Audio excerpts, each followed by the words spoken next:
Ultimate Martial Divine King, episode 123. Untuk melihat video selengkapnya, sahabat bisa kunjungi playlist yang telah Sabta Novel sediakan. Yuk mari, kita berimajinasi bersama dan masuk ke alur ceritanya.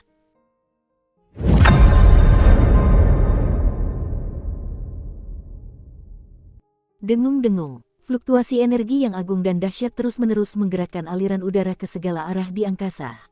Kandang angkasa yang dibentuk oleh dinding batu setinggi 400 meter itu bagaikan istana empat sisi yang tergantung di antara langit dan bumi. Lebih dari 20 rantai besi hitam terbentang di langit, menghubungkan ke sangkar bumi. Api yang besar menyembur dari ruang dalam bagaikan lava gunung berapi. Langit berubah warna tanpa suara, dan gelombang api yang sangat panas hampir membuat lubang di langit. Hehe, cuma itu saja yang kamu punya. Kau bahkan tidak melukai sehelai pun rambut di kepala lelaki tua ini. Membosankan, sangat membosankan, tawa riang terdengar dari dalam dinding batu. Semua ahli dari tim kegelapan keluarga kekaisaran diam-diam mengubah ekspresi mereka dan mengerutkan kening. Pencuri tikus pencuri dewa ini benar-benar kuat. Serangan sekuat dan terus-menerus seperti itu bahkan tidak menyebabkan sedikit pun kerusakan pada lawan. Ayo, ayo, ayo. Gunakan semua kemampuanmu. Biarkan orang tua ini berolahraga sedikit. Orang tua ini, para ahli tim kegelapan di elang ular angin ketiga semuanya mengeluarkan aura dingin yang menggigit. Pria bertopeng perak itu berjalan ke belakang wanita anggun itu dan berkata, "Yang mulia." Wanita itu melambaikan tangannya pelan, dan secercah cahaya redup berkilat di matanya yang cerah di balik topeng. Dia sedang mengulur waktu. Bersiaplah untuk menyiapkan pembawa petir surgawi. Ya, yang mulia, Swas. Begitu suara itu jatuh, wanita itu melangkah ke udara. Pada saat yang sama, cahaya putih menyambar, dan sebuah pedang aneh muncul di tangannya. Pedang itu dikelilingi cahaya perak terang, dan gagang serta bilah pedang terhubung membentuk spiral. Pencuri tikus senior, hati-hati. Wanita itu menjerit pelan, dan aura pedang yang mencengangkan terpancar dari tubuhnya.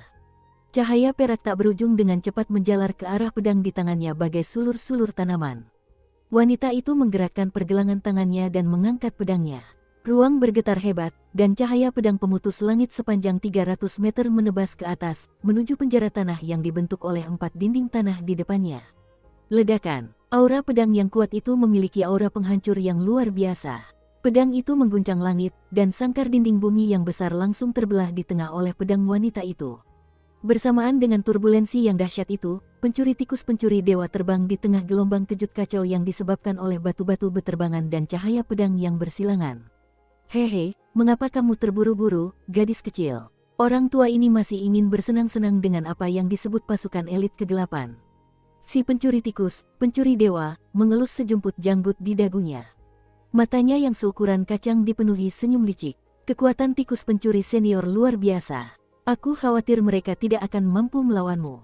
Gadis kecil ini berani meminta bimbinganmu. Sosok wanita itu anggun dan lincah. Ia menghunus pedangnya dan menyerang tikus pencuri dewa. Bayangan pedang yang menyilaukan terjalin di udara membentuk jaring pedang yang lebarnya lebih dari 10 meter, menyerang dewa tikus pencuri. Yang terakhir mengangkat alis putihnya sedikit, dan ada sedikit pujian di matanya. Hehe, gadis kecil dari keluarga Huangfu benar-benar berbakat. Kemudian, dewa pencuri tikus menjentikkan jaringnya, lalu seberkas cahaya keemasan melesat keluar dan bertabrakan langsung dengan jaring pedang. Ledakan. Cahaya keemasan dan jaring pedang berpotongan, dan tiba-tiba, serangkaian suara keras bergema di udara. Kemudian, kekuatan ofensif cahaya keemasan melonjak, dan disertai getaran dahsyat, langsung menembus jaring pedang. Suara mendesing, kekuatan serangan cahaya keemasan itu tidak berkurang, dan ia menyeret gelombang udara yang kuat ke udara, langsung menyerang wanita anggun itu. Dukung terus channel YouTube Sabta Novel. Wanita itu tidak terburu-buru, tangannya yang sehalus batu giok bergerak ringan, dan pedang di telapak tangannya memancarkan lapisan cahaya perak yang terang. Cahaya perak itu menyilaukan, seperti saripati bulan yang diteteskan dari langit ke-9, dan ruang di sekitarnya bergetar samar. Ding, pedang tajam nan berharga itu berhadapan langsung dengan cahaya keemasan. Lingkaran energi kuintesential yang tersebar bermekaran bagai kembang api. Cahaya keemasan itu memantul, tetapi telapak tangan wanita itu terasa agak mati rasa. Kini, wanita itu dapat melihat dengan jelas bahwa cahaya keemasan itu sebenarnya adalah pesawat ulang-alik yang sedang terbang. Kedua ujung pesawat ulang-alik terbang itu tajam, dan bagian tengahnya setebal penggilas adonan. Panjangnya sekitar 30 cm, dan berkilauan dengan cahaya keemasan. Sungguh luar biasa indahnya. Hehe, gadis kecil, pesawat ulang-alik terbang api emas milikku ini adalah senjata spiritual yang ampuh. Mungkin sedikit lebih maju dari pedang di tanganmu, kamu harus berhati-hati. Pencuri tikus itu merobek jaring pedang, dan melesat di depan wanita itu. Kemudian, ia mengulurkan tangannya dan memegang Golden Flame Flying Shuttle di telapak tangannya. Terima kasih sudah mengingatkan, pencuri senior, junior ini akan berhati-hati.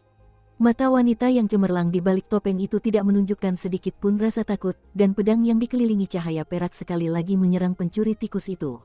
Pencuri tikus itu memegang shuttlecock emas di tangannya, dan memulai konfrontasi sengit dengan lawan. Ketika wanita dan pencuri tikus mulai bertarung, para ahli lain dari tim kegelapan kerajaan telah mundur ke area belakang dengan elang ular angin mereka. Akan tetapi, mereka tidak berdiri di belakang dan menonton, melainkan berdiri berjajar, dan di bawah bimbingan pria yang mengenakan topeng perak, masing-masing dari mereka membentuk segel aneh dengan tangan mereka, dan terus-menerus memadatkan sejumlah besar yuan sejati. Angin kencang bertiup lewat, dan ada hawa dingin yang menusuk tulang.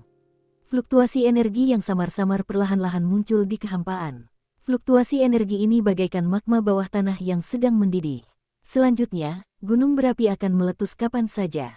Pada saat ini, di dalam gua yang dalam dan suram, dampak pertempuran di langit luar terus-menerus membuat gunung bergetar. Chu Hen terkejut dan bingung.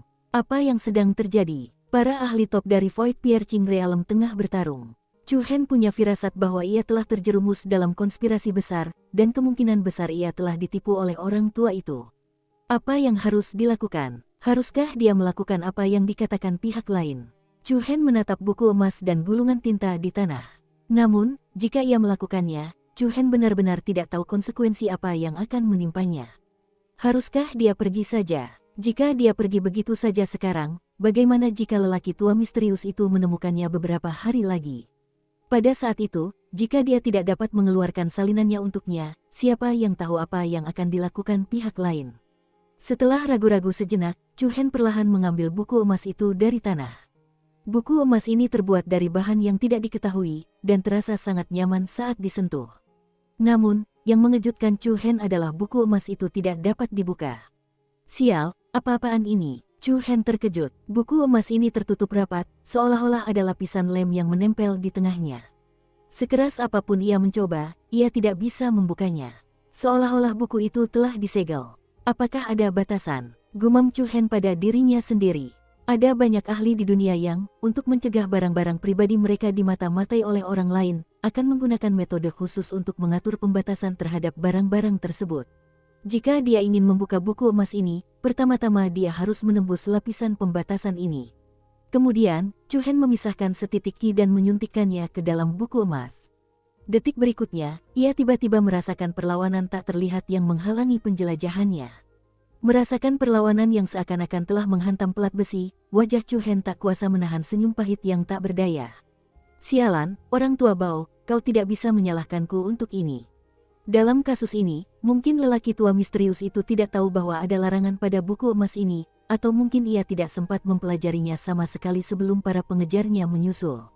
Chu Hen sudah mengerti tujuan pihak lain. Pihak lain ingin dia menyalin salinannya dan membawanya pergi dari sini. Dia sendiri akan menunggu di luar, dan setelah Chu Hen pergi, dia akan memberitahu para pengejar bahwa buku emas itu tersembunyi di gua ini. Setelah mendapatkan kembali buku emas itu, para pengejar kemungkinan besar tidak akan terus mempersulit orang tua itu. Setelah masalah di sini selesai, orang tua itu akan menemui Chu Hen dan meminta salinannya kembali. Rencana ini tidak bisa dikatakan buruk, tetapi lelaki tua itu telah membuat kesalahan. Ia lupa bahwa ada batasan untuk hal sepenting itu, dan dengan kekuatan Chu Hen, tampaknya ia tidak dapat melanggar batasan ini. Jangan salahkan aku. Kebetulan saja Chu Hen tidak ingin terlibat dalam masalah ini, jadi dia segera melempar buku emas itu ke tanah dan bersiap untuk pergi. Namun, baru 2 langkah ia melangkah, Chu Hen tiba-tiba menoleh ke belakang. Tatapannya yang agak bingung kembali tertuju pada buku emas itu. Sial, rasa ingin tahuku terusik. Apa isinya? Berpikir bahwa orang tua di luar pasti akan mencoba menunda waktu sebanyak mungkin, harus ada beberapa seni bela diri. Chu Hen segera mengambil buku emas itu lagi. Kali ini, energi yang dilepaskan berwarna ungu iblis. Kekuatan garis keturunan tubuh mata iblis suci menyatu dengan ki, dan mulai menyerang batasan pada buku emas. Berdengung, cahaya keemasan samar muncul di permukaan buku emas itu. Cahaya itu bagaikan cahaya suci 9 langit, kuat dan suci. Chu Hen dapat dengan jelas merasakan bahwa ikatan pada buku emas itu sedikit mengendur, tetapi masih belum ada tanda-tanda akan pecah. Lagi pula, dia hanya berada di peringkat ke-6 alam Tong Yuan, dan masih jauh dari mampu melepaskan kekuatan yang seharusnya dimiliki tubuh mata iblis suci. Tubuh yang kacau, Chu Hen berteriak diam-diam. Kemudian, cahaya hitam yang mendominasi melonjak keluar. Dua warna kekuatan yang berbeda, satu hitam dan satu ungu, bercampur menjadi satu dan dituangkan ke dalam buku emas. Dalam sekejap, fluktuasi energi yang sangat tak terkendali muncul dari dalam buku emas itu. Cahaya yang menyelimuti permukaan buku emas itu berkelap-kelip, antara terang dan gelap, kuat dan lemah. Chu Hen hanya merasa kekuatannya sedang mengisi sebuah bola air. Bola air itu terus mengembang, seolah-olah akan meledak kapan saja. Berhasil, Chu Hen terkejut sekaligus gembira, dan ki yang lebih kuat pun terpancar. Berdengung, ruang bergetar, dan gelombang udara yang dahsyat menyapu pasir dan kerikil di tanah. Cahaya keemasan di permukaan buku emas itu runtuh dan meledak, berubah menjadi pecahan-pecahan cahaya keemasan yang memenuhi langit dan menghilang. Saya berhasil, Chu Hen sangat gembira, dan di saat yang sama, dahinya dipenuhi keringat. Baru saja, ia hampir menghabiskan semua ki di tubuhnya. Sambil menyeka keringat di dahinya, Chu Hen membuka buku emas itu dengan hati-hati dan hati yang gelisah. Detik berikutnya, pupil mata Chu Hen tanpa sadar mengecil. 4 karakter yang cepat dan ganas adalah yang pertama kali memasuki matanya. Kitab Suci Bintang Surgawi.